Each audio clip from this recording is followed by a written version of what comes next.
Hola y bienvenidos a un episodio más de Sanando con tus ángeles.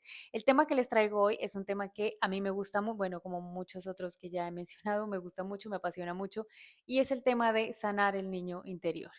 Porque si yo no sano esta niña que fui en algún momento, difícilmente voy a ser una adulta funcional. Entonces, para empezar a hablar de este tema, nos vamos a ubicar en nuestros primeros 7 añitos, porque esto va a ser como una dinámica. Yo les voy a contar cómo hago yo para detectar esas heridas que vienen desde mi niña interior para ver si a ustedes les funciona y pues lo apliquen en su vida.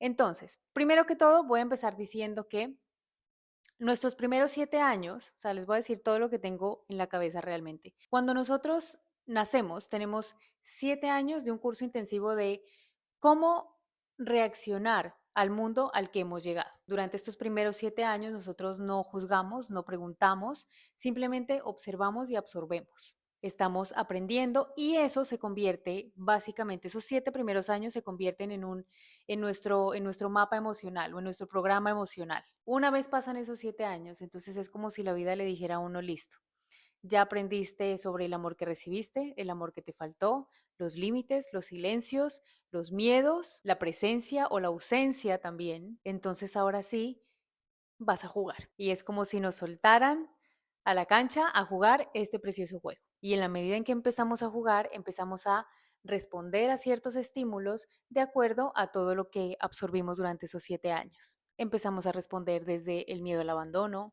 desde la dificultad para poner límites, desde el complacer, desde el perfeccionismo, desde la hiperindependencia, desde la necesidad de control. Y estos mecanismos no son fallas, estos mecanismos son protectores que el niño creó simplemente para sobrevivir. La cuestión es que en la medida que vamos creciendo nos vamos convirtiendo en estos adultos que al final no somos más que niños tomando decisiones de adultos y respondiendo desde ese lugar que hemos aprendido. Y nuestro gran reto ahora de adultos es detectar de dónde vienen esas emociones, de dónde están despertándose. Entonces aquí es cuando les voy a contar cómo lo hago yo, cómo las detecto en mí, a ver si esto les funciona, les resuena. Y si no, bueno, también que aprendan como a guiarse en ese mapa. Al principio les comenté que básicamente estos 7 primeros años eran un mapa emocional o eran un programa emocional, pues hay que irnos, hay que hilar, o bueno, al menos así es como yo lo hago, y es que cuando yo empiezo a sentir una emoción, trato de buscarme a mí misma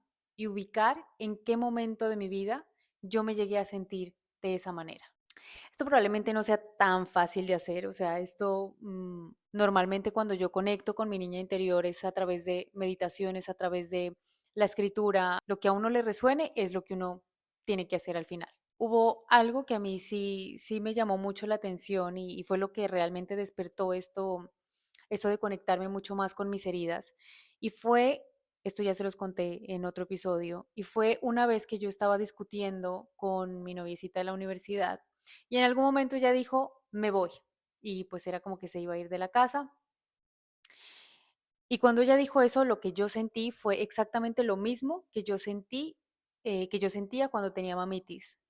Y ahí me di cuenta que yo estaba conectando con ella desde una herida muy grande que yo tenía de abandono. Eso es lo que me parece importante, empezar a detectar esas emociones que nos llevan inmediatamente a este mapa emocional de los 7 años donde digo, mira, esto se parece mucho a esto. Y ahí es mucho más fácil empezar a trabajar esas heridas y empezar a reconstruirnos desde un lugar mucho más sano y además cuando uno empieza a trabajar con el niño, bueno, con la niña interior en mi caso, lo que hay que hacer realmente es hacerle un acompañamiento, porque es que lo que necesita esa niña es ser vista, ser valorada, ser escuchada. Quiere que la tomes de la mano y le digas, tranquila, el camino es por acá, todo va a estar bien. Nos convertimos en, o al menos así es como yo lo veo, yo me he convertido en una protectora, pero como si fuera una leona de mi niña interior. Y es que, a ver, la primera vez que yo fui a buscarla, la encontré tan sola y tan rota que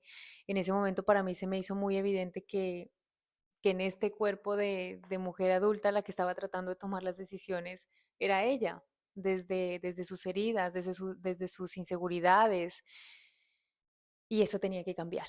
Hay algo que a mí me marcó mucho además de la herida de abandono, que la herida de abandono tiene muchos matices, o sea, es muy profunda.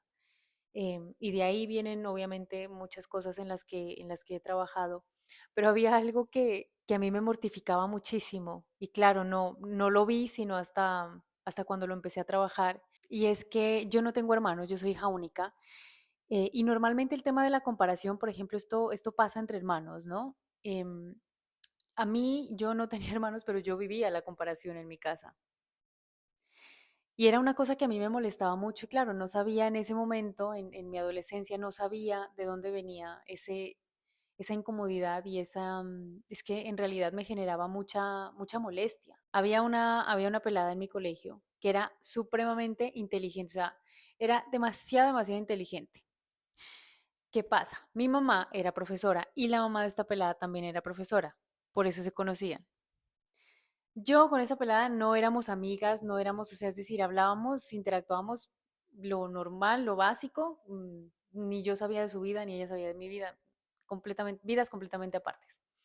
Pero claro, evidentemente era una persona que destacaba bastante em, a nivel académico. La cosa es que mi mamá cada vez que se encontraba con la mamá de ella, no sé si se preguntaban, ¿y cómo está tu hija? Lo que sea. Mi mamá siempre me recalcaba mucho lo bien que le iba a ella y sí, lo excelente que era a nivel académico. Y claro, esto también se los he comentado.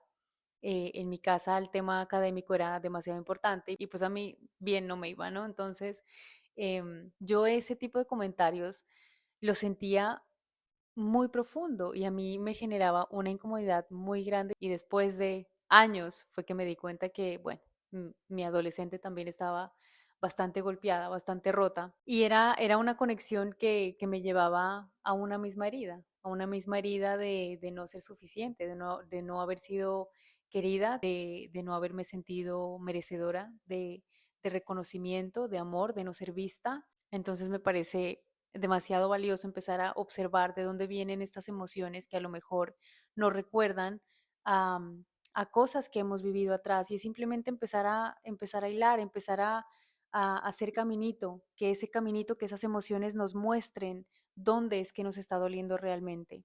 Porque muchas veces, y esto lo hemos hablado últimamente en varias sesiones, y es que de adultos es como si acá en la cabecita lo tuviéramos clarísimo, ¿no? Entonces, el siguiente paso es y listo, y vamos a hacer esto, pero cuando queremos ejecutar, salen miedos, salen inseguridades, salen una cantidad de cosas que uno dice, pero ¿por qué? ¿Pero por qué estoy sintiendo esto? Porque quizás este adulto realmente no es el que está sintiendo eso, sino que en ese momento sale nuestro niño interior lleno de miedo, lleno de inseguridades, a decir, no, esto no lo hagamos porque a lo mejor, no sé, nos van a criticar, a lo mejor nos va a salir mal, a lo mejor no somos capaces, a lo mejor empiezan a salir una cantidad de discursos que están lejos de la realidad. Y la dinámica que yo les propongo es justamente esta que yo hago, que cuando me llega una emoción que no es tan chévere, dejémosla estar, porque necesitamos observarla, necesitamos saber de dónde viene y no tomarla a la ligera. Usémosla como mapa en la medida en que la observemos sin juicio, nos vamos a encontrar con que a lo mejor nuestra niña interior, nuestro niño interior es el que nos está diciendo, es que yo estoy sintiendo esto. Y nuestro trabajo como adultos es guiar a esa niña interior, a ese niño interior, darle la manito y guiarla a una realidad diferente, una realidad en la que hay que deconstruir esos 7 años y reconstruir una versión completamente distinta de esa chiquita para que yo logre ser una adulta funcional. Y parte de esa reconstrucción tiene que ver mucho con aprender a poner límites sanos, a permitirle descansar, a darle permiso para sentir, a quitarle esos discursos de tengo que ser fuerte todo el tiempo, no puedo pedir, no puedo molestar, no puedo fallar, porque integrar al niño interior significa que el adulto es el que empieza a tomar las decisiones, no la herida. Y un adulto funcional no es alguien perfecto, es alguien que se acompaña a sí mismo con amor. Así que yo los invito a echarle un ojito a ese niño interior, a esa niña interior, a honrarla y a quererla y a enseñarle cosas, porque para eso estamos, para guiarlos. Espero que este episodio les haya gustado y nos vemos en el próximo.